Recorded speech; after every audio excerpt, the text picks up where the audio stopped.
안녕하십니까. 두비즈 웨비나 진행을 맡은 첨단 김진희 본부장입니다. 반갑습니다. 오늘 두비즈 웨비나는 알텐코리아의 전문가분들과 함께 업무의 새로운 패러다임, RPA, 무엇이든 물어보세요 라는 주제로 진행해 보도록 하겠습니다. 네, 아시다시피 기업은 이익 극대화, 그리고 직원들의 생산성 향상, 그리고 편의성 증가 등 여러 이유로 끊임없이 다양한 기술을 도입해 왔습니다. 여러 기술 중에 최근 5년 사이에 빠른 속도로 이제 확대되고 있는 것이 RPA, 로보틱스 프로세스 자동화라는 RPA입니다. 국내 기업들의 경우 RPA 도입으로 단순 반복 업무를 자동화함으로써 업무 효율성을 높여가고 있는데요. 특히 대기업이나 이제 금융기관 등에서는 RPA를 도입해서 성공적으로 사용하는 사례들이 많아지고 있습니다. RPA가 이제 전 세계적으로 주목받기 시작한 것은 2015년이라고 합니다. 국내에도 2017년부터 이제 도입이 되기 시작했는데요. 특히 이제 코로나가 유행하면서 많은 기업들이 디지털 전환을 추진하는 것도 이 RPA 시장의 성장을 이끄는 요인으로 작용한 것으로 분석되고 있습니다. 한 RPA 공급 벤더의 조사에 따르면 이 업체가 무엇을 조사를 했느냐면 2023년 사무직이 가장 선호하지 않는 업무를 조사를 했다고 합니다. 한국에서는 이메일 관리, IT 시스템 데이터 입력, IT 시스템 보고서 출력 등 부수적인 업무에 약 3.58시간을 할애하는 것으로 나타났습니다. 이러한 단순 반복적인 업무를 자동화한다면 상당히 개인은 본연의 업무에 집중할 수 있고 업무 생산성뿐만 아니라 만족도도 상당히 높아질 것 같습니다. 그렇기 때문에 이제 RPA를 도입을 하는 거죠. 오늘 이제 이렇게 이제 직장인을 널리 이롭게 하는 RPA 모든 것에 대해서 두 분의 전문가와 함께 답변해 드리도록 하겠습니다. 그럼 두비즈 웨비나 시작해 볼 텐데요. 시작하기에 앞서서 웨비나 참여 관련해서 몇 가지 안내 말씀 드리도록 하겠습니다. 웨비나 진행 중에 궁금한 점이 있으시면 오른쪽 채팅창에 질문 올려주시고요. 알텐코리아의 전문가분들이 바로바로 답변 드리도록 하겠습니다. 그리고 아울러서 이제 웨비나 진행 중에 설문도 진행이 됩니다. 적극적인 참여 부탁드리고요. 좋은 질문 올려주신 분들 그리고 설문에 참여해주신 분들 중에 웨비나 종료 후에 추첨을 통해서 알텐코리아에서 준비한 소정의 경품 전달해 드리도록 하겠습니다. 네, 그러면 본격적으로 알텐코리아와 함께하는 두비즈 웨비나 시작해 보도록 하겠습니다. 주제는 업무의 새로운 패러다임, RPA, 무엇이든 물어보세요입니다. 오늘 웨비나 함께 해주실 두 분의 RPA 전문가 모셨습니다. 알텐코리아의 김태훈 차장님, 김승환 과장님 제 옆자리에 모셨습니다. 어서 오십시오. 네, 네, 안녕하십니까. 반갑습니다.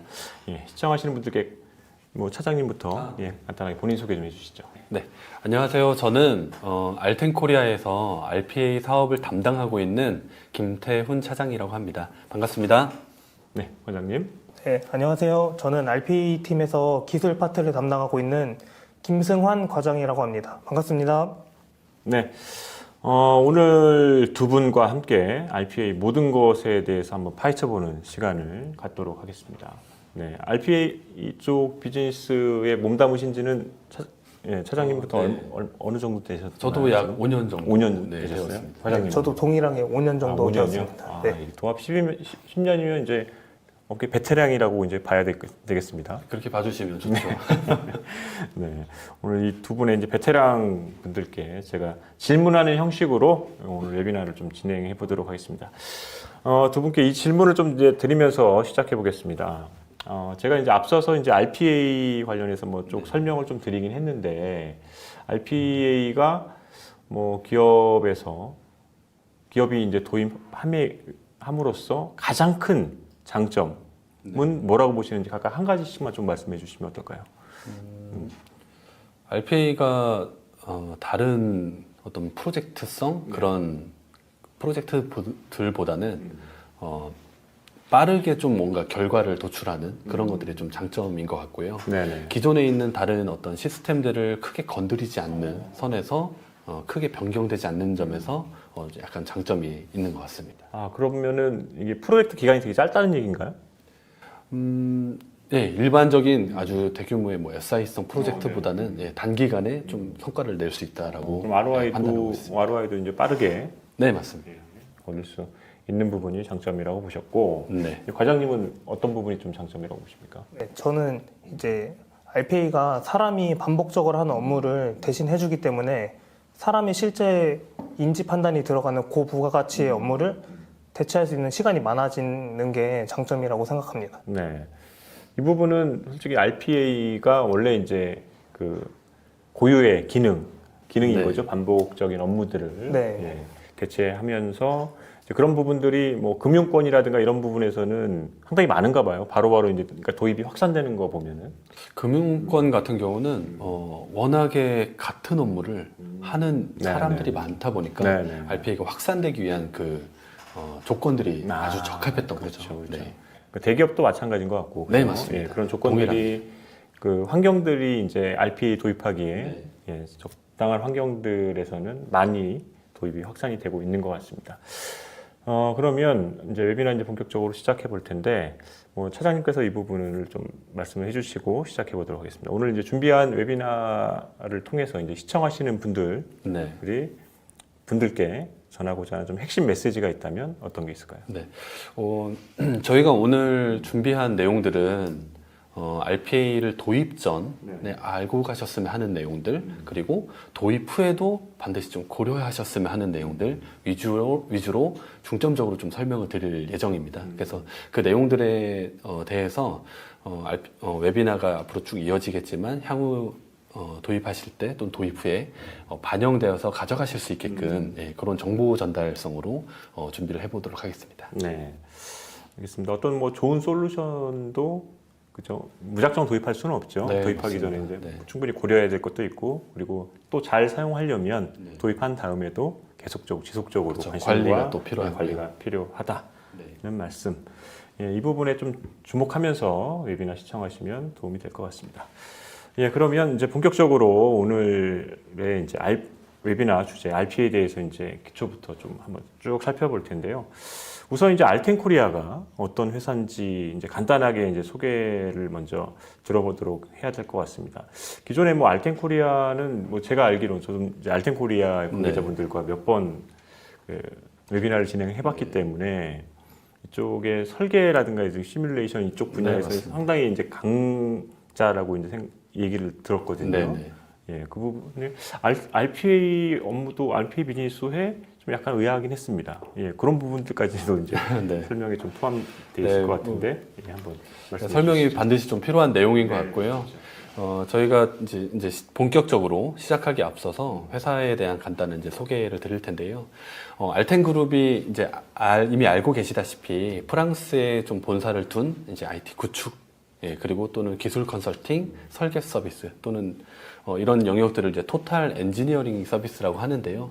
그런 영역에서 글로벌 선도 기업으로 이제 자리매김을 하고 있습니다. 뭐 이 바탕은 사실 전체 임직원의 88% 정도가 엔지니어로 구성되어 있어서 약간 기술 전문 조직의 그런 위치다. 이렇게 보시면 좋을 것 같고요. 산업과 뭐 다양한 영역에서 고도의 이제 기술 프로젝트를 같이 병행하고 있는데요. 저희가 본사 직원들이 코리아 기준에 350명 그리고 160개 이상의 프로젝트를 수행한 경험 그리고 350개 이상의 기업 고객들을 유치하고 같이 비즈니스를 이끌어 나가고 있다는 점 이런 것들이 이제 성과로서 나타나고 있고요. 작년 기준에 약 630억을 초과하는 매출을 좀 달성을 했습니다. 그리고 이제 주요 고객군들이 자동차, 항공 이런 제조 기반의 기업들 위주로 이제 좀 포진되어 있는데요. 특히 이제 자동차 산업 분야에서는 말씀 주신 바와 같이 저희가 현대자동차의 1차 공급 공식 협력사로서 이제 활동하고 있습니다. 그리고 RPA에 대해서 아까 말씀을 주셨는데 RPA 비즈니스도 고객들 니즈가 이제 다양하게 이렇게 요구되다 보니까 그 요구를 충족하기 위해서 RPA 비즈니스도 전략적으로 이제 런칭했고 많은 기업들의 제한 및 컨설팅 이렇게 수행을 하고 있습니다.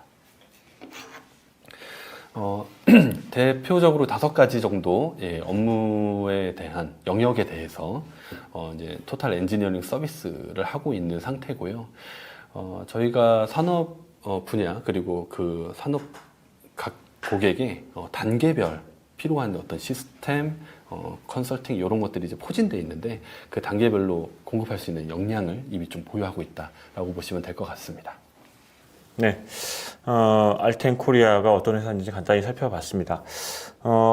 그런 RPA에 대한 이제 비즈니스 니즈가 있는 거죠. 기존에 이제 고객들 아까 네, 350여 맞습니다. 개의 이제 고객들이 포진돼 있으니까 다양한 니즈가 있을 텐데 네. 분명히 이제 RPA에 대한 니즈가 있어서 이제 RPA 비즈니스를 이제 시작하게 된 것 같습니다. 네, 이제 말씀드렸다시피 이제 RPA가 아까 이제 대기업과 이제 금융권에서는 좀 보편화돼 있지만 여전히 이제 중소기업 혹은 그리고 이제 제조 분야에서는 아직까지는 뭐 확산 아니면 뭐 도입 검토 이런 단계도 아직 크게 못 미치는 걸로 이제 알고 있습니다. 그만큼 RPA가 좀 더 이제 확산 보급돼야 될 분야는 뭐 제조업이나 중소기업 이쪽일 텐데 근데 그분들이 오늘 많이들 이제 시청을 하고 계실 거란 말이에요. 그러면 뭐 기초부터 하나씩 밟아 나가는 게 좀 필요할 것 같습니다. 그래서 RPA가 뭔지 그리고 RPA가 이제 어떤 업무들에 좀 적용할 수 있는지 이렇게 하나씩 좀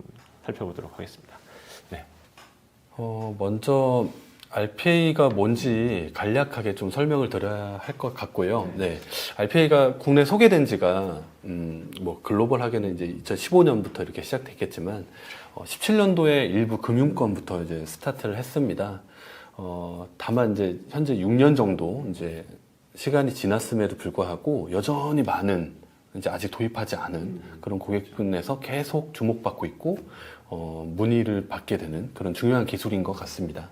RPA는 어원적으로 봤을 때 로보틱 프로세스 오토메이션의 약자로 구성되어 있고요.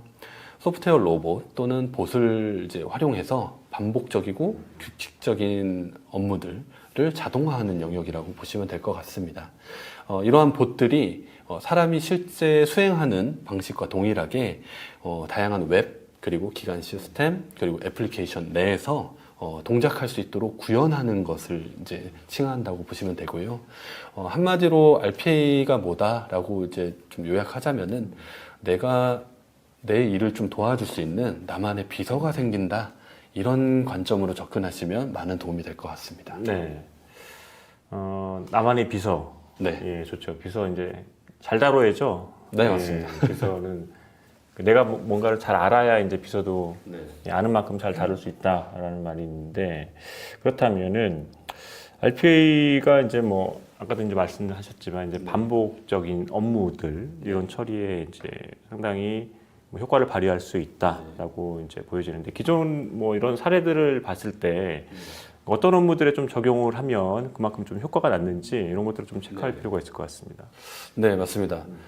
제가 앞서서 말씀드렸다시피 반복적이고 규칙적인 그런 일들을 잘 처리한다라고 말씀드렸습니다. 뭐 보자면은 주로 이제 5가지 관점에서 RPA를 구현하면 좋은 업무들을 이제 선별할 수가 있게 되는데요. 첫 번째는 규칙, 예외가 많지 않은 또는 사람의 판단이 많이 요구되지 않는 규칙 기반의 업무일 것이고요. 두 번째는 자료에 어떤 자동적으로 입력 또는 출력 이렇게 하는 반복적인 업무들. 그리고 세 번째는 또 비교를 이렇게 잘합니다. 원본과 바뀐 것에 대해서 차이점 찾아내는 대사 업무. 이렇게 3가지 유형이 주된 대상 업무라고 보시면 될 것 같고요. 이 업무들이 결과적으로 보면은 빈도도 많고 대량의 어떤 반복적인 노동 집약적 업무일 때 그것들이 RPA로 적용하면은 효과가 좋은 업무다. 이렇게 판단할 수가 있겠습니다. 네. 그러면 이제 프로세스 자체가 이제 복잡하거나 어떤 판단, 의사결정이 이제 필요한 업무들도 자동화가 구현이 가능할까? 과연 네. 뭐 과거에는 그게 힘들었다고 들었거든요. 어려웠었습니다. 가능합니까? 어떻습니까? 가능하다고 이제 봐야 될 시점이 좀 온 것 같습니다. 물론 이제 복잡하고 판단이 좀 요구되는 그런 프로세스들은 예전에 어떻게 했냐면 태스크별로 잘게 쪼개서 이제 자동화를 구현했었습니다. 네. 다만 사실 RPA를 도입하기 전 그리고 이제 도입을 검토하시는 분들이 많은 상태에서 뭐라고 저는 말씀드리고 싶냐면 어렵고 복잡한 사람이 판단이 필요한 업무도 좋지만 일단 퀵인 할 수 있는 파일럿 프로젝트로서 성공할 수 있는 저 5가지 항목에 부합되는 업무들을 선정하는 것들이 더 1차 목표로 선정하는 게 좋을 것 같다라고 말씀드리고 싶습니다. 네. 네. 2015년부터 이제 국내는 2017년부터죠. 이제 본격적으로 이제 기업에 도입되기 시작한 RPA. 어쨌든 뭐 2017년이라고 해도 벌써 이제 6, 7년 이제 돼가는데 이런 RPA도 이제 어떤 트렌드 변화가 분명히 있었을 거예요. 네, 그러니까 맞습니다. 뭐 예를 들어서 뭐 최근에 주목받고 있는 뭐 AI, 챗GPT가 융합이 된다던가 아니면 뭐 온프레미스에서 뭐 클라우드로 바뀐다던가 뭐 여러 가지 이제 공급 업체들이 제공하는 서비스의 추세를 보면은 알 수 있을 텐데 그 몇 가지 특징할 만한 트렌드가 있다면 어떤 게 있습니까? 주요 트렌드로 저희가 이제 RPA로 한 5년 정도 이렇게 추진하다 보니까 3가지 정도가 고객사에서 실질적으로 움직임이 포착이 되는데요. 그게 곧 주요 트렌드라고 저희는 판단을 하고 있습니다. 첫 번째는 많이 이제 회자되고 있죠. 노코드, 로우코드 기반의 자동화다. 또는 API 기반의 애플리케이션 자동화다. 이렇게 나오고 있는데요. 이 트렌드도 굉장히 중요한 트렌드라고 생각을 하고 있고요. 두 번째는 환경의 좀 변화, 공급되는 유형, 운영되는 유형의 변화가 좀 있을 것 같습니다. 온프레미스 환경에서 클라우드로 이제 전환이 가속화되고 있는 환경의 변화가 주요 트렌드다라고 볼 수가 있을 것 같고, 마지막으로 AI 기반의 엔드투엔드 자동화를 지향하는 모습들이 많이 포착이 됩니다. 잘 아시고 계시고 공감하시겠지만 23년 상반기부터 현재까지 생성형 AI가 굉장히 이슈인 상태입니다. 저희도 생성형 AI와 RPA를 연계해서 자동화하는 방향이 굉장히 중요한 축이고 트렌드라고 생각을 하고 있습니다. 네. 어쨌든 뭐 공급업체들이 제품을 솔루션을 내놓으면 당연히 이제 고객의 피드백을 받을 테고 고객이 또 이런 것들을 요구한다 그러면 또 그걸 반영을 해야 될 테고 그런 것들이 이제 이런 추세 트렌드에 반영이 된 것 같습니다. 그럼 이러한 추세나 트렌드는 이제 무엇을 좀 의미한다고 봐야 되는지 어떤 시사점이 있는지도 좀 궁금하거든요. 각 주요 트렌드별로 하나씩 리스트업을 해보자면은 노코드, 로코드 기반 이제 손쉬운 자동화 관점에서는 내가 개발한 내 업무는 내가 자동화해서 내가 사용한다라는 관점에 즉 1인 1보 체제로 진입이 조금 시도되었다 이렇게 시사를 할 수 있을 것 같고요. 이거는 사실 마이크로소프트의 라이선스도 한몫을 하고 있는 것으로 판단을 하고 있습니다. 또 클라우드 환경으로 전환됨으로써 비용은 낮추고 효율은 높이는 방향으로 고객사의 움직임들이 많이 보이고 있는 점이 또 시사점으로 볼 수 있을 것 같고, 마지막으로 AI 영역과 RPA 영역이 연계되면서 RPA 영역이 본격적으로 확장되고 있는 시점이 도래했다라고 시사점을 뽑았습니다. 네. 오늘 이제 시청하시는 분들도 이제 RPA가 좋은 솔루션인 것 같다. 네. 라고 느끼실 것 같습니다. 딱 보고 이제 지금 그 기업의 이제 단순 반복적인 업무들을 많이 처리를 해준다. 네. 그리고 최근에는 다양한 그 혁신 기술들이 융합이 되면서 더 고도화되고 있다. 뭐 이런 부분들만 봤을 때도 뭐 중소기업이나 제조 분야 특히나 이제 뭐 사람 구하기도 힘들고 인건비 관련된 뭐 여러 이슈들이 있기 때문에 RPA가 많은 생산성이라든가 효율성을 가져다주지 않을까 이렇게 생각하시는 분들이 있을 것 같습니다. 그래서 그렇다면 이제 RPA를 도입하고 싶을 경우 어떻게 해야 되는지 이런 단계들을 좀 짚어볼 필요가 있을 것 같아요. 이제 무작정 도입할 수는 없으니까. 그렇죠. 절차가 필요하죠. 네. 그럼 어떤 절차를 통해서 이제 RPA가 도입되고 활용이 될 수 있는지 그런 기본적인 절차를 먼저 한번 짚어보도록 하겠습니다. 구축 단계를 좀 나눠봤습니다. 그래서 절차를 좀 설명을 드릴 텐데요. 물론 이제 중간에 어떤 비딩과 제안사를 선정하고 이런 것들은 제외하고 말씀을 드리도록 하겠습니다.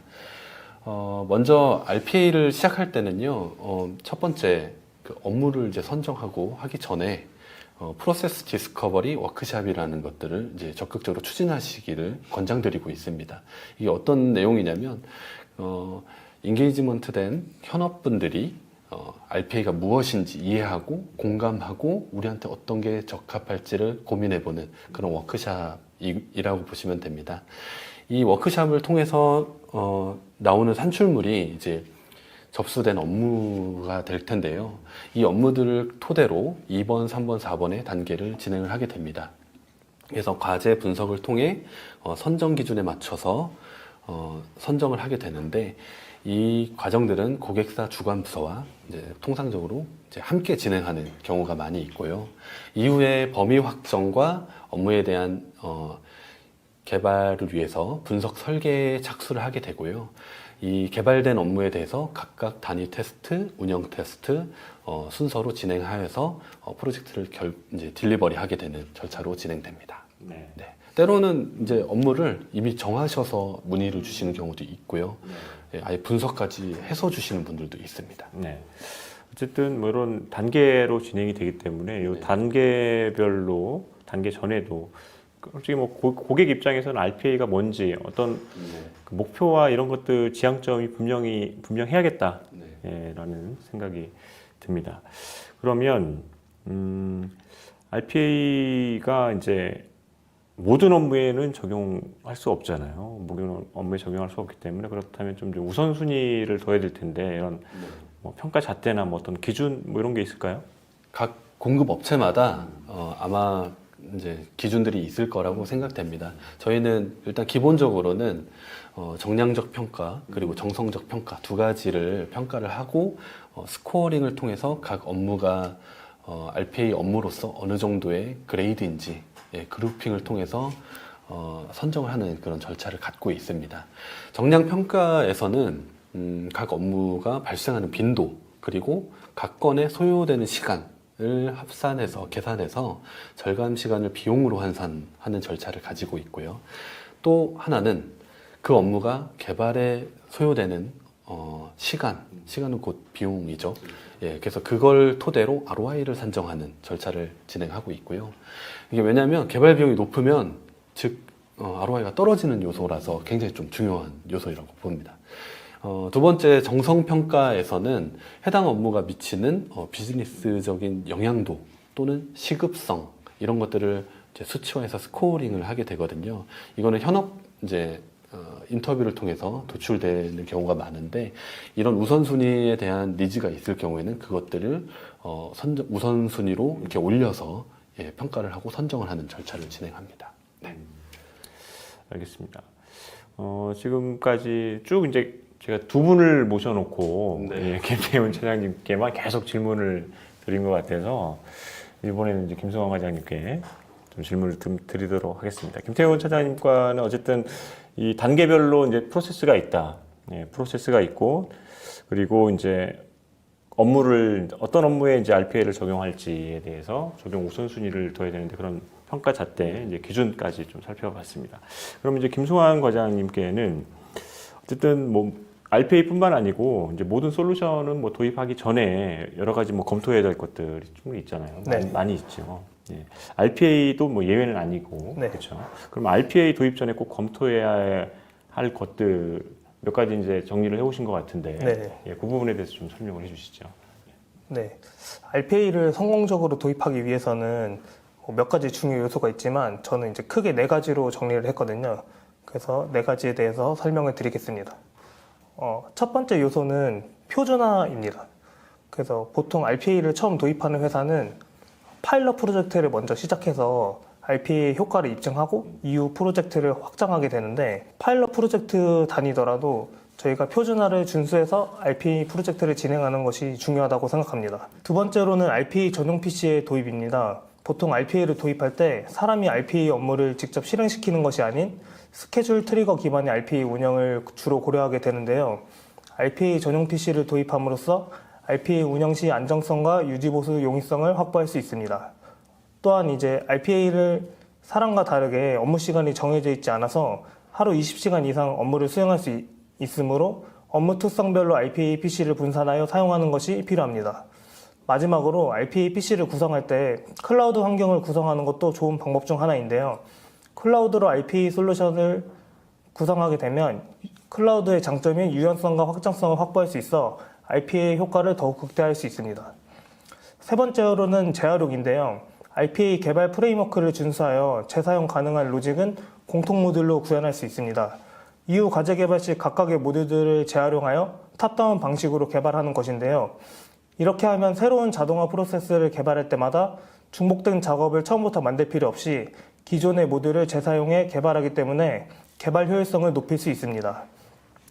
이제 마지막으로 철저한 통제와 관리 체계를 마련해야 합니다.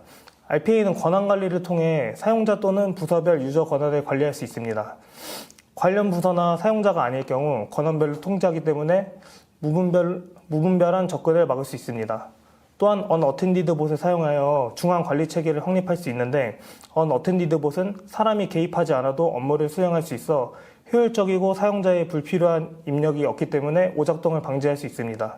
이는 운영 및 유지 보수를 용이하게 하고요. 어텐디드 봇은 현업 담당자가 RPA를 개인 PC에서 비서처럼 사용할 수 있는 봇 유형이라고 할 수 있습니다. 그래서 아까 김태현 차장님이 앞서 설명해 준 것처럼 RPA 트렌드 중 하나인 1인 1봇에 해당하는 봇 유형이라고 생각하시면 됩니다. 이상으로 RPA 도입 전 검토해야 할 주요 요소들을 살펴보았는데요. 이러한 요소들을 사전에 잘 고려한다면 성공적인 RPA 도입에 도움이 되지 않을까 생각합니다. 네. 성공적으로 이제 RPA를 도입하려면 사전에 도입 전에 이제 검토, 고려해야 될 요소를 이제 말씀을 해주셨는데 이 부분이 솔직히 상당히 어렵습니다. 그렇죠. 네. 일반 고객 입장에서 도입 전에 이런 것들을 고려할 부분들, 아까 표준화, 그 RPA 전용 PC, 재활용 지금 말씀해 주셨던 내용들은 솔직히 혼자서는 고민할 수 없는 부분인 것 같아요. 그렇다면 주셔야죠. 예, 누구를 불러야 돼요? 저희를 불러주시면 성심성의껏 도와드리겠습니다. 그래서 컨설팅 업체, RPA 좀 전문 업체와 상의가 좀 필요한 것 같아요. 맞습니다. 그죠? 네. 도입 전에도 충분히 그 논의를 좀 해야 됩니다. 이거를 저희 공부한다고 지금 이거를 검토할 수 있는 부분은 아닌 것 같은데, 그죠? 쉽지 않고 고객사마다 또 차이점이 있기 때문에 거기에 맞춰서 컨설팅을 할 수 있어야 된다고 생각합니다. 어쨌든 이 도입 검토할 때도 컨설팅이 꼭 필요한 것 같아요. 네. 그렇죠? 네. 알겠습니다. RPA를 어쨌든 기업 입장에서는 업무에 도움이 되기 때문에 어떤 기술을 계속해서 이제 도입을 하죠. 솔루션을 도입하고 서비스를 도입을 하고 특히 이제 우리도 이제 기업에서 일을 하는 근로자들 같은 경우도 이런 기술들이 도입을 하게 되면 업무 효율성이나 생산성에 많은 도움이 되겠지. 혹자는 이거 내 일자리 뺏는 거 아니야라는 걱정을 하시는 분들도 상당히 많습니다. 걱정하시죠. 예, 그리고 이제 최근에 또 AI가 더 그래요, 그죠? 네. 챗GPT 이런 것들이 그런데 RPA는 어떻습니까? 이게 일자리를 뺏는 거예요, 안 뺏는 거예요? 네. 사실은 이제 도입 초창기부터 이 질문은 꾸준히 그렇죠. 지금까지도 이제 질문 주시는 내용입니다. 사실 그래서 답변 드리기 전에 이 부분은 사실 기업의 경영진과 임직원분들의 마인드가 좀 많이 중요하게 작용한다라는 좀 말씀을 먼저 드리고 답변을 이어나가도록 하겠습니다. 네, 표를 이제 유형을 3가지 정도로 저희가 정리를 해보았는데요. RPA 도입과 함께 변경점이 발생하는, 그러니까 인력 운영에서 변경점이 발생하는 점은 3가지 정도로 좀 요약을 해봤습니다. 우선 RPA가 AI와 융합되었다 하더라도 어느 한 직원을 전체 다 이제 대체하는 경우는 사실 흔하게 발생하지는 않습니다. 간혹 일부 업무가 A 유형과 같이 업무 전체를 보수로 대체 가능한 경우도 있긴 한데요. 매우 드문 상황이라서 크게 고려하지는 않으셔도 될 것 같습니다. 남은 유형 B와 C가 인력 운영에서의 주요 변경 모델이라고 생각할 수가 있는데요. 각각 살펴보게 되면은 B유형은 각기 다른 업무 도메인에서 업무 중에 일부가 RPA로 대체되는 경우인 것이고요. C유형은 공통된 업무를 다수의 직원들이 행할 때 해당하는 모델이라고 보시면 됩니다.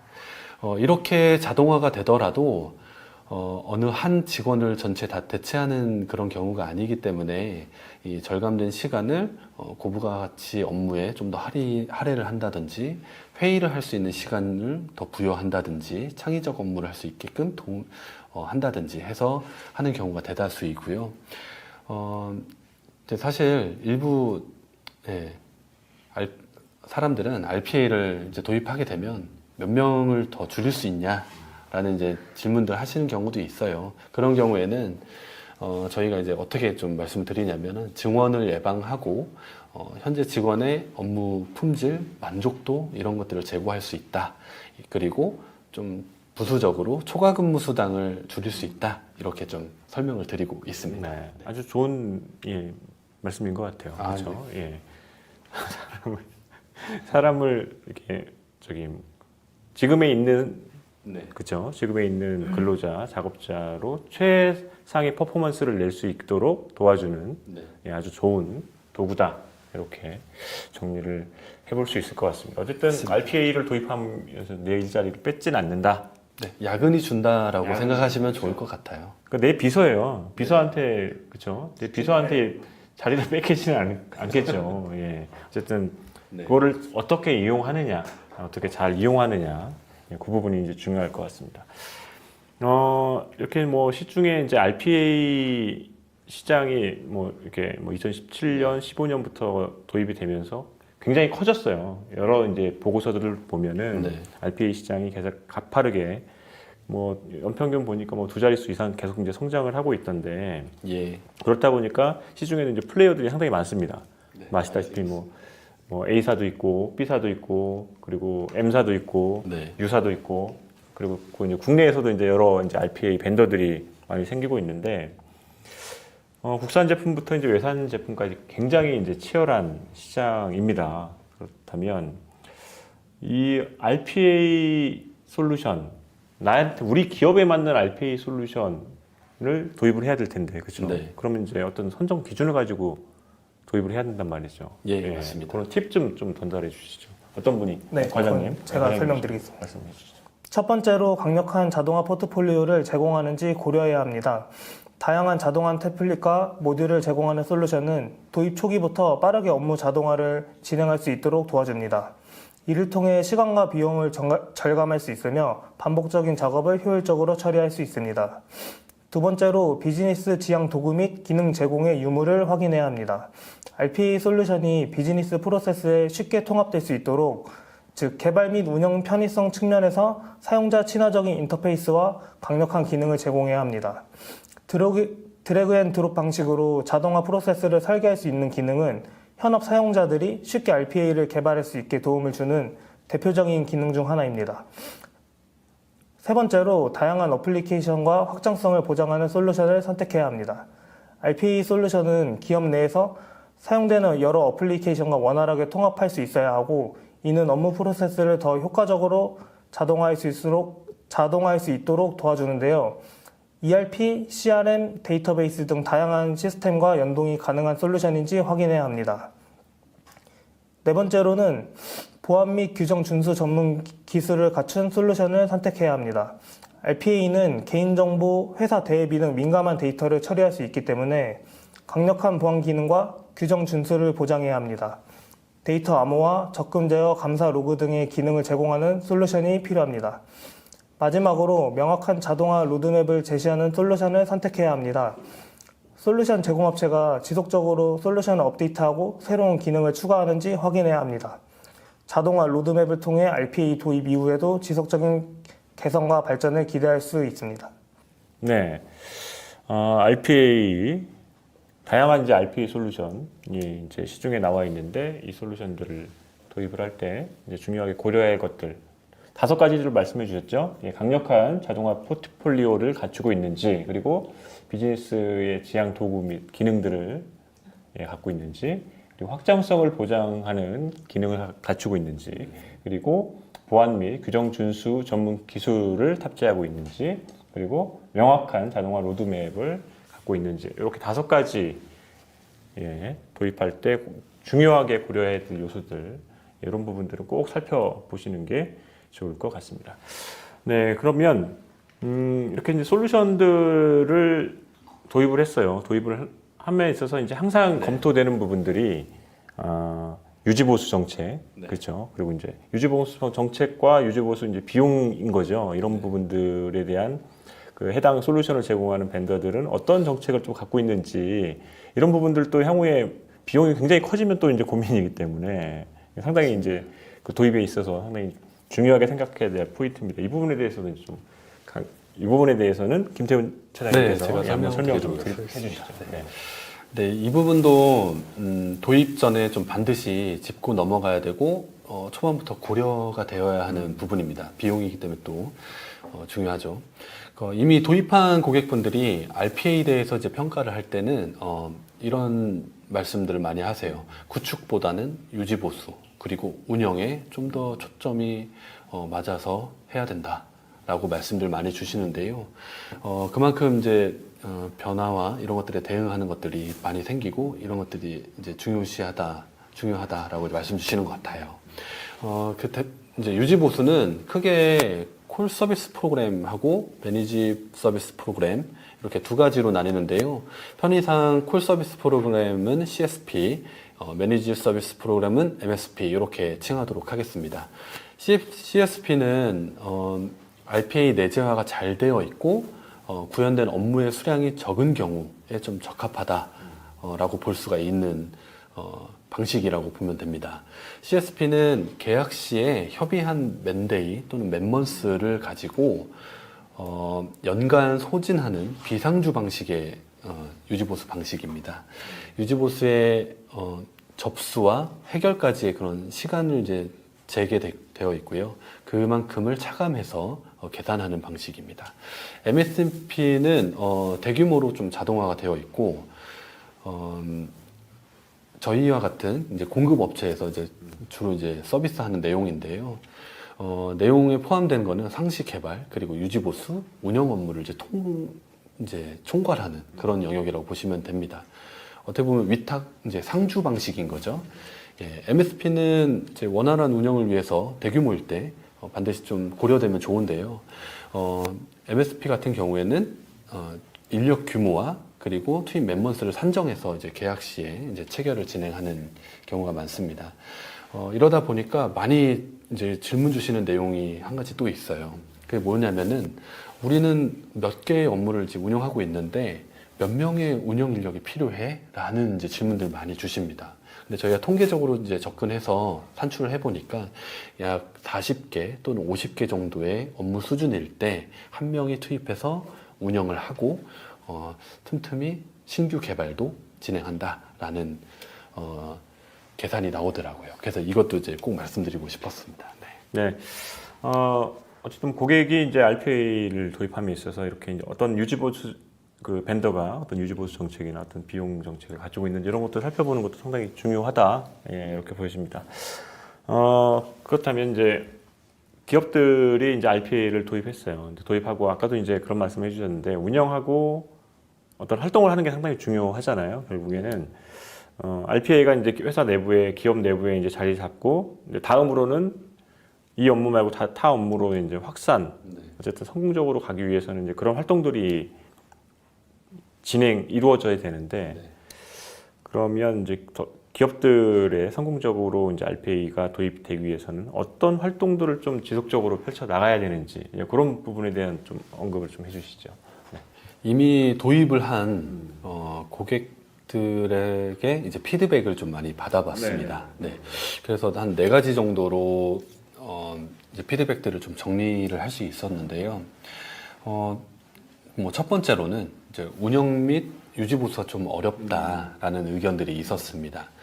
아까 김승환 과장님이 말씀하신 바와 같이 표준화가 좀 부재였을 때 솔루션의 성능과는 별개로 품질이 이제 좋지 못했습니다. 초창기 RPA가 그렇다 보니까 시시각각 이제 계속 변경하는 것들에 대해서 대응 속도도 느리고 유지 보수도 어렵고 이렇게 이제 어려움들이 수반됐는데요.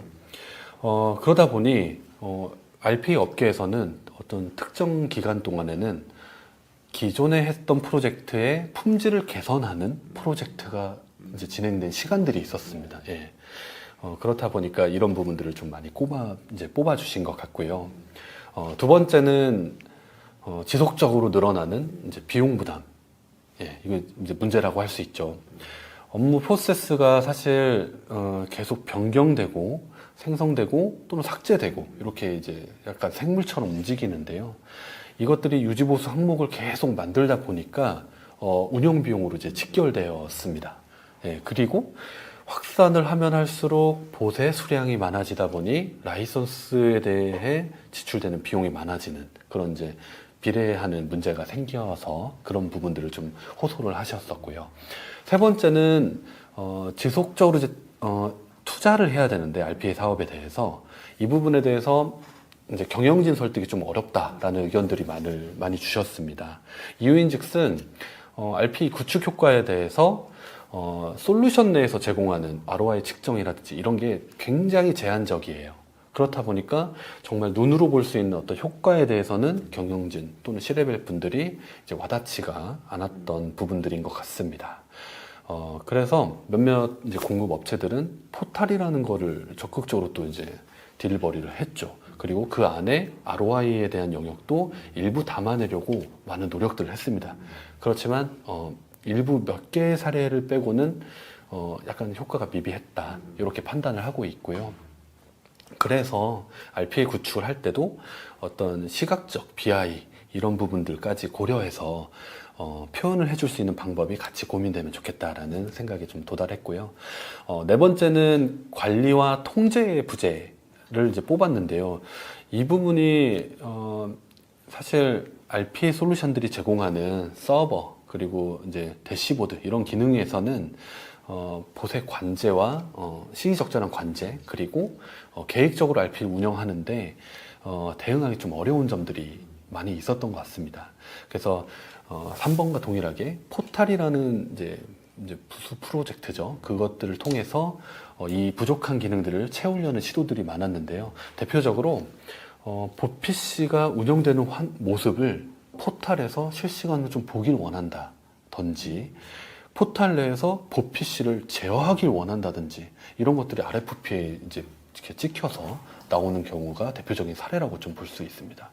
네 가지 항목 외에도 사실 하나 되게 크리티컬한 내용일 수 있는데요. 3차, 4차 프로젝트를 진행하다 보니까 이제 소재의 고갈이 오는 것 같습니다. 그래서 상담을 좀 진행해 보면은 이제 이 다음에 더 자동화를 뭘 해야 돼요? 예, 더 이상 할 업무가 잘 안 나옵니다. 이런 것들이 이제 많이 그 어려움이라고 이제 토로를 해주셨고, 이거를 봤을 때 대상 업무, 이제 양질의 대상 업무를 발굴하는 행위가 지속적으로 돼야 되고 좀 많은 노력이 필요한 영역이다라는 것을 좀 반증하는 것 같습니다. 네. 이렇게 이제 RPA를 도입한 기업들이 다양한 피드백을 해줬고, 그 피드백을 받으면서 이제 공급업체들이 여러 이제 활동들을 성공적으로 이제 구축하기 위한 활동들을 이제 해오고 있는데, 아까 이제 서두에도 좀 말씀을 좀 드렸다시피, RPA가 이제 초기 버전 같은 경우는 도입을 하면서 계속 이제 어떤 그 이슈들, 아까도 네. 이제 그런 피드백이 나왔지 않습니까? 네. 예, 품질 관련된 이슈들이 이제 계속 발생을 했는데, 지금은 뭐 어떻게 이제 그런 이슈들이 많이 개선이 됐는지 궁금합니다. 그 부분에 대해서 좀 네, 유성원 의원님께서 설명해 주시죠. 네. 네. RPA 초기 도입 당시에는 RPA 프로젝트 구축 사례도 많이 없고 저희가 구축 기준도 불분명해서 여러 가지 어려움이 있었는데 지금은 많은 부분에서 성과를 이뤄내고 있는데요.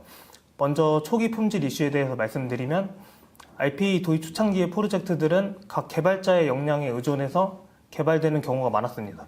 제대로 된 표준화 기준이 없는 상태에서 프로젝트를 진행하는 경우가 많아서 과제의 품질이 해당 과제를 개발한 개발자의 실력에 따라 천차만별로 다른 경우가 있었는데요. 이로 인해 유지보수가 어렵고 안정성도 떨어지는 프로젝트들이 많이 발생했습니다. 예를 들어 동일한 작업을 자동화하더라도 개발자마다 다른 개발 방식을 사용했기 때문에 코드의 일관성이 부족했습니다. 하지만 RPA 개발 표준을 정립한 이후부터 RPA 프로젝트 수행 시 개발 표준화 및 운영 표준화가 이루어졌습니다. 이를 통해 RPA 안정성을 확보하고 유지보수 또한 용이하게 되었습니다. 표준화된 개발 방법론에 따라 코드의 일관성을 유지하고 개발 과정에서 발생하는 오류들을 크게 줄일 수 있었는데요. 그리고 이제 RPA 성능 또한 다양한 관점에서 향상이 되었습니다. 첫 번째는 솔루션의 관점에서 다양한 RPA 솔루션들이 초창기와는 다르게 지속적인 업데이트를 통해서 성능이 향상되었습니다. 새로운 기능도 많이 추가되고 기존 기능이 개선됨으로써 더욱 효율적으로 자동화 작업을 수행할 수 있게 되었습니다. 두 번째로는 RPA 관련 하드웨어와 소프트웨어의 성능도 RPA 초창기보다 월등히 좋아졌는데요. 더 빠르고 안정적인 하드웨어 소프트웨어 환경에서 RPA 봇이 실행됨으로써 작업 속도와 정확도가 향상되었습니다. 세 번째로 RPA 개발론의 진보에 따라 비즈니스 로직을 개선하여 성능이 향상되었습니다. 보다 효율적인 알고리즘과 데이터 처리 방식을 도입함으로써 RPA 봇이 더욱 빠르고 정확하게 작업을 수행할 수 있게 되었습니다. 네. RPA 도입 초기에 이런 이제 이슈들이 있었는데 많이 개선이 된 거죠. 그렇죠? 지금은 많이 됐다고 볼 수 있습니다. 네, 어쨌든 지금 표준화 측면에서 그리고 성능 측면에서 그리고 안정성 유지 보수 측면에서 많이 개선이 됐고 어쨌든 뭐 그런 것들에 대한 고객의 니즈가 있었기 때문에 네. 벤더들은 계속해서 이제 뭔가 활동을 통해서 개선 작업을 계속 진행을 해오면서 계속해서 이제 좋은 환경에서 RPA를 활용할 수 있는 그런 단계가 된 것 같습니다. 저희가 지금 RPA 무엇이든 물어보세요라는 주제로 쭉 살펴보고 있는데 RPA 이제 최신 트렌드를 이제 설명하면서 저희가 그 AI와의 융합도 이제 언급된 바 있습니다. 그 AI 중에서도 최근에 이제 생성형 AI 대표 주자인 챗GPT 그죠? 이런 것들 챗GPT가 많은 부분에 이제 같이 융합이 되면서 시너지가 충분히 날 걸로 이제 보여지는데 여기 RPA와의 융합 혹은 뭐 시너지 어떻게 이제 볼 수 있습니까? 네, RPA 또한 챗GPT와 연계해서 많은 시너지를 낼 수 있다고 생각하는데 그 사례를 설명드리겠습니다. RPA는 기본적으로 반복된 업무를 자동화하니까 RPA가 룰 베이스 기반으로 설계 및 개발이 됩니다. 반면 챗GPT는 합리적인 추론이 가능하고 이를 통해 보다 복잡하고 예측할 수 없는 상황도 효과적으로 대응할 수 있는데요. 다양한 분야에서 RPA와 챗GPT를 같이 활용할 수 있는데 대표적인 5가지 분야로 설명을 드려보겠습니다. 네, 첫 번째로 고객 서비스 부문입니다. RPA와 챗GPT를 결합하여 고객의 문의를 즉각적으로 대응할 수 있는데 기존과 다른 건 기존의 고객 서비스는 정해진 Q&A 외에는 상담사 연결을 통해 고객 문의로 이루어지는 1:1 대응 방식이라 시간이 오래 걸리는 단점이 있습니다.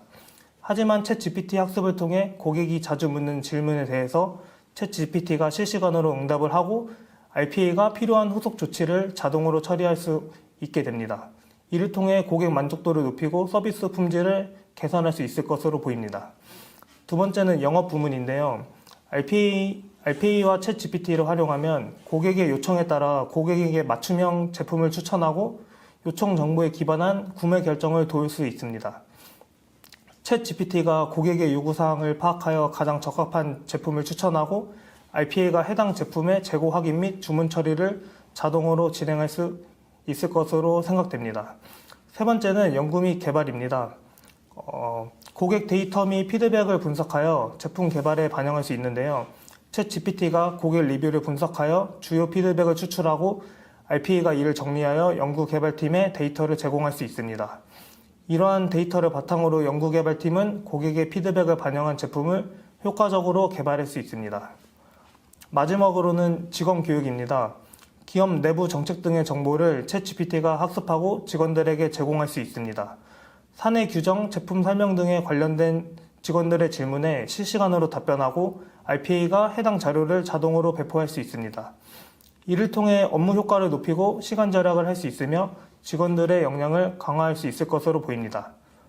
RPA와 AI의 협업은 저희가 지금 대표적으로 생성형 AI인 챗GPT의 사례를 설명드렸는데 이외에도 다양한 AI 기술을 사용하여 업무에 적용할 수 있을 것으로 생각됩니다.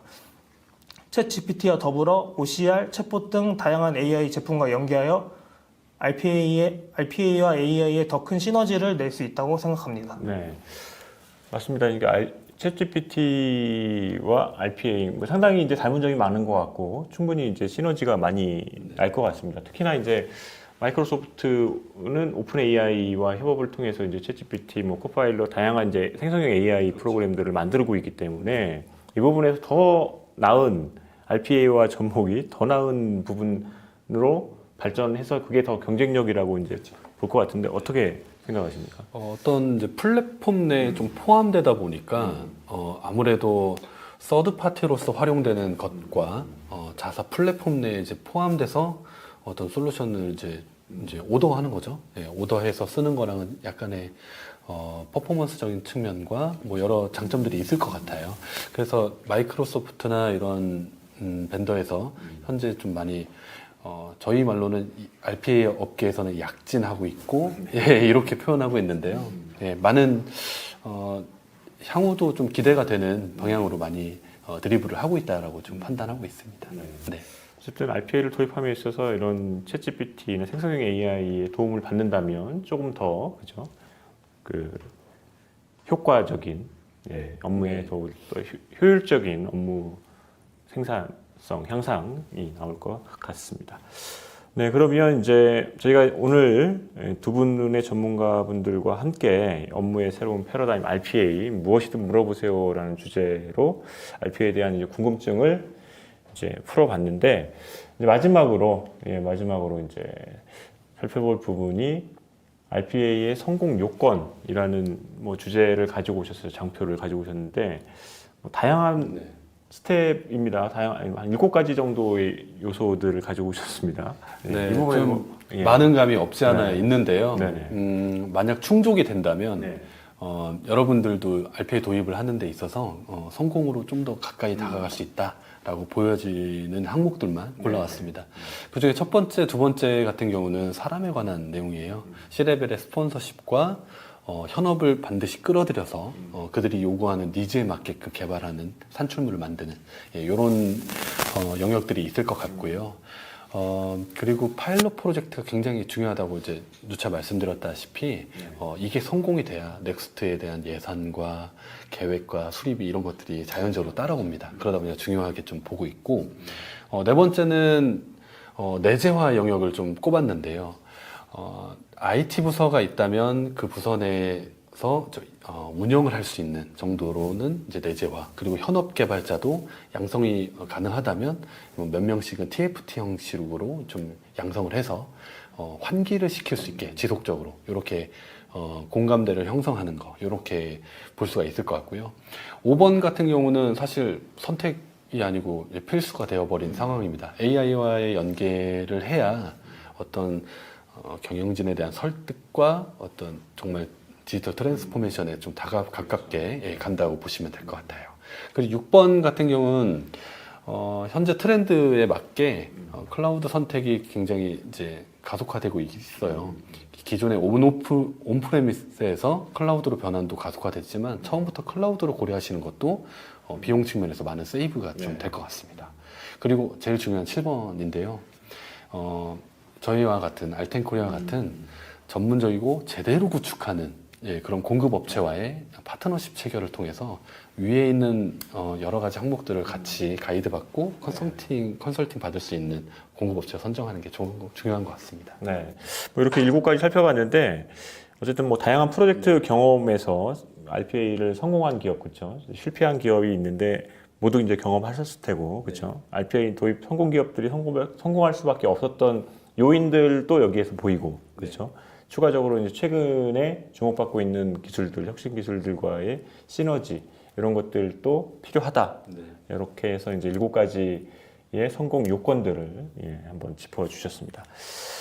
예, 저희가 지금까지 이 두 분과 함께 알텐코리아의 김태훈 차장님 그리고 김승환 과장님과 함께 RPA 이제 궁금증에 대해서 이제 풀어봤습니다. 뭐 Q&A 형식으로 이제 풀어봤는데. RPA가 이제는 생성형 AI의 접목으로 이제 보다 이제 강력해질 걸로 보여집니다. 제가 이제 궁금한 몇 가지 질문이 가져왔는데, 그거 잠깐 여쭤보도록 하겠습니다. RPA 지금 현재 상황에서 RPA 약점이 분명히 있어요. 그렇죠? 두 분은 말씀 안 하시겠지만, RPA 약점이 있습니다. 아까도 이제 그런 약점들이 뭐냐면 의사결정이 이제 불가능하고 이제 비정형 데이터를 다루기 어렵다. 네. 이런 부분들이 있는데 네. 이런 부분들은 계속해서 보완이 나가고 있을 텐데 현재 어느 수준까지 보완이 됐는지 좀 궁금하거든요. 뭐 설명을 좀 드리자면은 약점이 분명히 있죠. 근데 RPA 자체에 좀 제공되는 기능, 예, 기능에 대한 엄청 뭐 특별한 그런 개선이나 이런 것들보다는 주변에 아까 이제 정형화된 어떤 네네네. 그 구조의 데이터라든지 OCR이라든지 이런 것들이 서드 파티 또는 이제 다른 기술 요소로 계속 채워지고 있다. 그리고 상호 보완 작용을 하고 있다라는 게 좀 중요한 점인 것 같습니다. 네. 그런 부분들이 앞으로 더 발전할 거기 때문에 뭐 이렇게 비단 나쁜 방향은 아니다 이렇게 그렇죠. 판단하고 있습니다. 어쨌든 네. 그 하나의 기술, 그러니까 옆에 완성된 기술들이 보완이 되면서 그제 추가가 되면서 아까 이제 말씀드렸던 그런 좀 약점들이 네. 보완이 되고 있다라고 이제 볼 수 있을 것 같습니다. 이번에 이제 김승환 과장님, RPA로 이제 거둘 수 있는 효과도 크지만 아까 이제 나왔던 부분이긴 하지만 유지 비용도 솔직히 만만치가 않습니다. 네. 초기 도입 부담을 줄이기 위한 방법 여러 가지가 있을 텐데 지금 어쨌든 뭐 모든 솔루션을 도입할 때 항상 문제예요. 이제 걸림돌이 처음에 이렇게 많이 돈이 든다고 아주 좋은 솔루션인데 그러면 초기 부담을 줄이기 위한 방법을 좀 안내해 주신다면 어떤 게 있을까요? 제가 생각하기로는 RPA가 24시간 운영할 수 있는 거를 잘 고려해서 사실은 도입한 봇이 24시간 운영을 하는 경우는 잘 없거든요. 그래서 과제를 적절하게 스케줄링을 하면 추가 봇을 구매하지 않아도 업무를 더 추가해서 개발을 하고 운영을 시킬 수 있기 때문에 그런 식으로 진행을 한다면 비용 관리 측면에서 도움이 되지 않을까 싶습니다. 네. 그리고 이제 뭐 아까도 이제 말씀 나눴던 온프리미스가 아닌 뭐 클라우드 버전, 요새 클라우드 버전도 되게 잘 나오지 않습니까? 네, 잘 되어 있고요. 네. 봇 같은 경우도 예전에는 초창기에는 노트북을 선반에 두고 봇을 운영을 했었어요. 근데 그 상태에서 점차 이제 VM 환경으로 넘어가게 되고 현재는 애저상에 올려서 또는 뭐 GCP, 구글 클라우드에 올려서 봇을 운영하는 그런 현재 이제 아까 트렌드 말씀드렸다시피 그런 상황이 되었습니다 이미. 예. 그렇게 봐주시면 될 것 같습니다. 네, 알겠습니다. 마지막 장표가 있는데요. 요 내용은 김태훈 사장님께서 간단하게 좀 설명을 해주셔야 될 것 같아요. 제가 미처 이제 말씀을 못 드리고 지나갈 뻔했습니다. 네.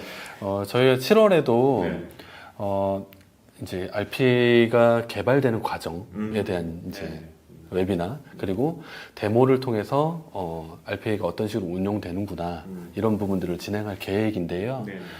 많은 좀 관심을 좀 부탁드리고 알차게 준비할 테니까 많이 참석 좀 부탁드리겠습니다. 꼭 알차게 준비하셔야 됩니다. 아, 그럼요. 그리고 개별적으로 이제 질문 주시는 분들은 저희가 일일이 답변 이메일 또는 연락을 좀 드릴 예정입니다. 그래서 많이 질문 좀 남겨주시면 감사드리겠습니다. 무엇이든 물어보세요예요. 네. 다 물어보셔도 됩니다. 아, 그럼요. 네. 이제 마지막입니다. 이제 웨비나 이제 마칠 시간이 됐는데 마지막으로 이제 오늘 웨비나 통해서 이제 좀 강조하고 싶거나 덧붙이고 싶으신 말씀 한 말씀씩만 하고 짧게 한 말씀씩만 하고 마치도록 하겠습니다. 차장님부터요. 저 같은 경우는 그냥 품질이 우선주의인 것 같습니다. 네. 그러니까 품질이 떨어지고 실패하는 경우도 봤고 재작업을 하는 경우도 봤고 이렇다 보니까 처음부터 그냥 다들 잘 정립돼 있다고 해요. 표준화, 프레임워크 이런 것들이. 근데 실제로 준수되고 그대로 구현이 되어 있는 건 또 다른 문제거든요. 그래서 품질이 가장 좀 우선시 되었으면 좋겠다. 처음 업체를 고를 때도 이런 것들을 말씀드리고 싶습니다. 네, 알겠습니다. 과장님. 네. 저도 덧붙여서 말씀드리면 품질 관련해서 저는 표준화를 항상 강조하고 여러 RPA 솔루션에 템플릿을 주로 제작을 많이 했거든요. 그런 기준으로 저희가 RPA 프로젝트를 진행하면 성공률이 높다고 말씀드릴 수 있기 때문에 네. 저희 쪽에 연락을 주시면 저희가 답변을 다 드릴 테니까 연락처만 남겨주시면 괜찮을 것 같습니다. 예, 기업들은 업무 효율화, 생산성 향상 등을 위한 방안을 꾸준히 찾고 있습니다. RPA는 아주 좋은 대안이 될 수 있을 것 같다는 오늘 확신을 받았고요. RPA 도입 컨설팅 및 상담이 필요하시다면 알텐코리아로 문의해 주시면 이 두 분, 오늘 해주신 김태훈 사장님 그리고 김승환 과장님께서 자세하게 상담을 해 드린다고 합니다. 예, 두비즈 웨비나 오늘 여기까지고요. 오늘도 끝까지 시청해 주셔서 감사합니다. 알텐코리아의 오늘 김태훈 차장님 그리고 김승환 과장님께도 감사드립니다. 네, 감사합니다. 네, 저는 또 다른 주제로 다시 찾아뵙겠습니다. 오늘 끝까지 시청해 주셔서 감사합니다. 고맙습니다.